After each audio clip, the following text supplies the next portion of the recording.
schön, dass Sie da sind, dass Sie sich die Ja, Zeit genommen haben. gerne. Ich würde gleich mal mit der ersten Frage starten. Zu Ihrer Person. Erstmal, wer sind Sie? Was sind so Ihre Tätigkeiten hier an der Uni und vielleicht im Institut? Und ja, einfach ein bisschen was erzählen dazu. Wie war nochmal der Mittelteil? Nein, also wer bin ich? Wie sagt man heutzutage, ein alter weiser Mann? Nein, ich bin Lehrkraft für besondere Aufgaben und Privatdozent am Institut für Kommunikationswissenschaften. Eine Lehrkraft für besondere Aufgaben ist dadurch gekennzeichnet, dass sie sozusagen eigentlich ausschließlich Lehraufgaben hat, dafür auf Lebenszeit. Das heißt, ich mache sehr, sehr viel Lehre, konkret im Bachelor in den ersten 3, 4 Semestern, ab und zu dann noch Forschungsseminare in den höheren Semestern. Ja, hauptsächlich so Grundlagenveranstaltungen, Vorlesungen, Seminare. Bin an der Abteilung für empirische Medienforschung und politische Kommunikation angesiedelt. Wir haben ja ein ziemlich großes Institut, deswegen viele Abteilungen. Dann erzählen Sie vielleicht mal, wie Sie zur TU Ilmenau gekommen sind oder was Sie dazu gebracht hat, hierher zu kommen und nicht an einer anderen Uni. Da muss ich mich ein bisschen erinnern, weil es ist schon etwas länger her, schon gut 20 Jahre. Ich war damals vorher an der Uni Leipzig und hatte gerade meinen Doktor fertig. Und da steht man immer vor der Frage, wie geht es dann weiter? Und es ist dann bis dahin auch immer auf befristeten Stellen. Und bei mir war damals in Leipzig auch nicht ganz klar, ob es verlängert wird oder wo es hin weitergehen soll. Und dann kam Ilmenau mit dem Angebot einer Lebenszeitstelle für Lehre. Und da Lehre etwas war, was ich immer schon sehr gern gemacht habe, war das schon mal ganz interessant. Und natürlich die Perspektive, eine der seltenen Lebenszeitstellen zu bekommen an den deutschen Unis, war natürlich auch nicht uninteressant. Jetzt haben Sie schon gesagt, die Lehre ist was, was Sie sehr gerne machen oder machen wollten.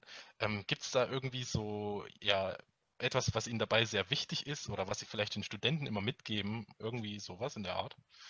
Also was ich immer betone, dass ich finde, dass sozusagen die Entwicklung eigenen selbstständigen und kritischen Denkens wichtiger ist, als irgendwas auswendig zu lernen.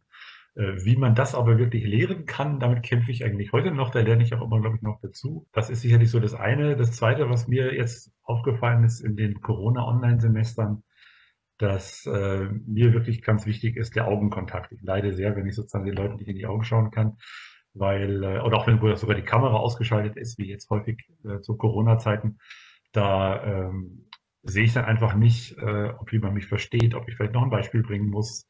Also so diese Stirnrunzeln im Publikum, normalerweise sieht man das ganz gut auch in der Vorlesung, kriegt man schon einiges mit, ob das angekommen ist, was man gerade erzählt hat. Und das funktioniert natürlich jetzt in Online-Bedingungen weniger. Deswegen habe ich gerade auch viel gelernt über mich als Lehrenden. Ich habe gelernt, dass wichtig für mich dieser Augenkontakt ist.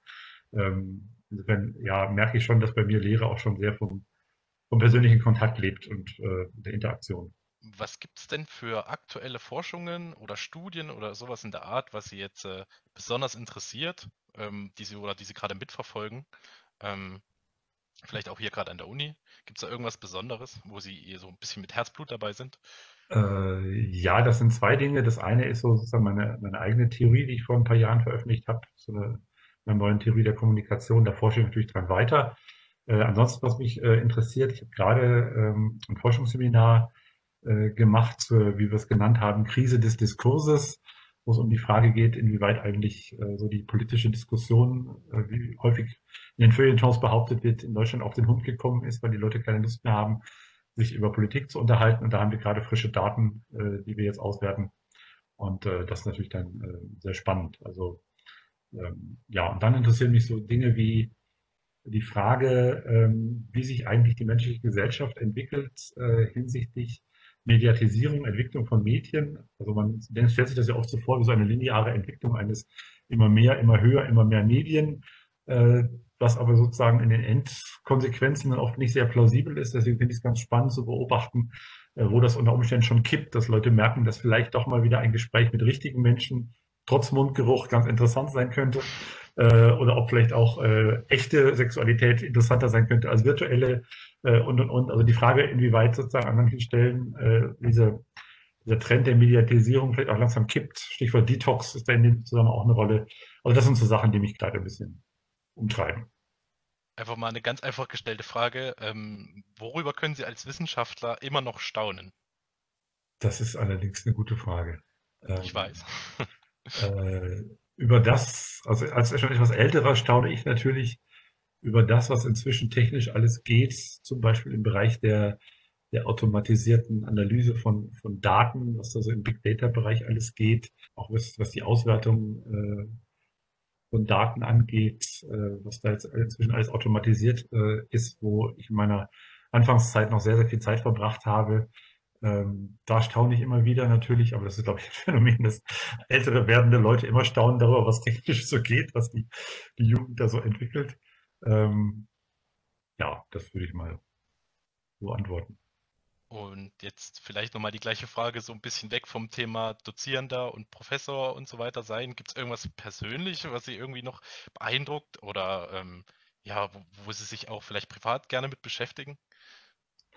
Übrigens Professor bin ich nicht, ich bin Privatdozent und Lehrkraft für Okay. bestimmte Aufgaben, damit da kein falscher Eindruck entsteht. Über Musik.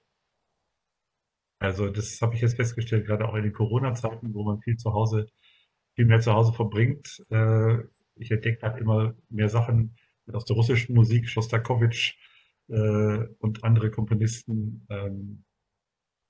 Da staune ich immer wieder. Mhm. Zumal Aber, es auch sehr weit weg ist von dem, was ich sonst mache. Insofern ist es ein ganz gutes Gegenprogramm. okay, das klingt jetzt ja nach klassischer Musik. Haben Sie auch irgendwelche anderen musikalischen Präferenzen noch außerhalb davon?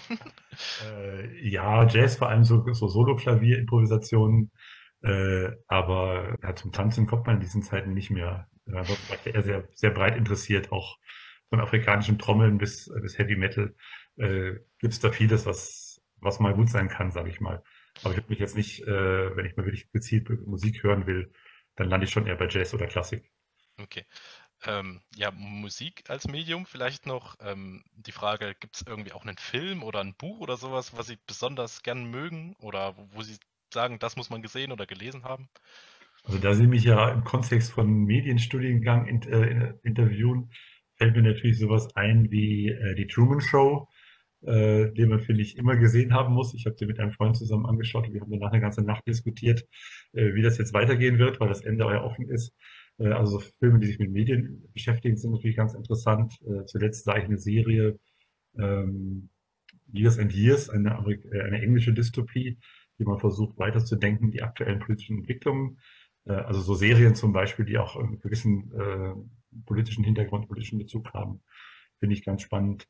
Ähm, aber auch sowas wie Breaking Bad kann mich mal ein Wochenende kosten, sagen wir es mal so. Das gucke ich gerade zur Zeit. Ähm, Dann darf ich jetzt nicht okay, verraten, wie es und, ausgeht. und ein Buch vielleicht noch? Gibt's da irgendwas? Ähm, ich komme nicht mehr sehr viel zum Es Lesen, aber muss wenn ich nicht mich, unbedingt im medienwissenschaftlichen Kontext sein. Also nein, vielleicht auch nein, etwas, was Ihnen einfach gefällt.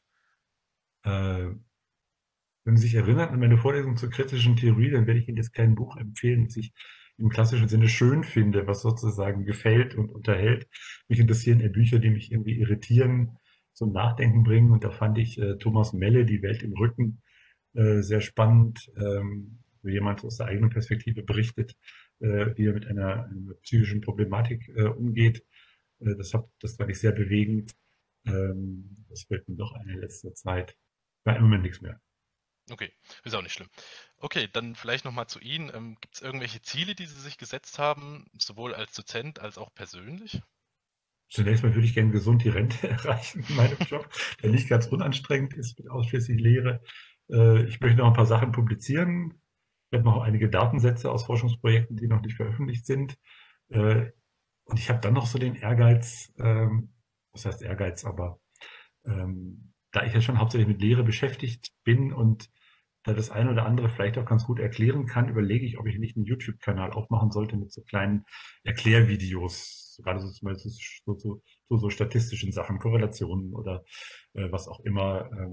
Jetzt habe ich ja das Equipment durch die Online-Lehre, durch Corona musste ich mir ohnehin Stativ, Camcorder und so kaufen. Das heißt, die Technik wäre jetzt da. Und ich hoffe, ich kann mich mal aufraffen, das eine oder andere YouTube-Video zu machen mit so kleinen Erklärvideos. Okay, ja, ich würde es mir auf alle Fälle angucken. Okay, dann denke ich, sind wir eigentlich auch schon durch. Vielleicht zum haben Sie denn ein besonderes Zitat oder sowas? Wenn Ihnen nichts einfällt, auch nicht schlimm, aber irgendwas, was Sie denken, ja, Was danach ich richte ich mich, danach lebe ich. Nee, also ein Motto kriegen Sie von mir nicht, das habe ich nicht. Okay. Ein Zitat, was ja in der Lehre ich auch mal wieder anbringe, von Gregory Bateson, A difference that makes a difference. Das finde ich ganz spannend. Man kann ja als Wissenschaftler vieles unterscheiden, aber das Entscheidende ist immer gucken, ob das, was ich da unterscheide, auch irgendwie einen Unterschied macht in irgendeiner anderen Hinsicht. Dann wird es immer spannend in der Wissenschaft. Weil man kann ja sein Leben lang damit verbringen, Botanik zu betreiben und Dinge zu unterscheiden. Und insofern, a difference that makes a difference ist immer etwas, worauf ich immer wieder zurückkomme. Wenn dir das Video gefallen hat, dann abonniere gerne diesen Kanal und folg uns auf unseren Social-Media-Kanälen.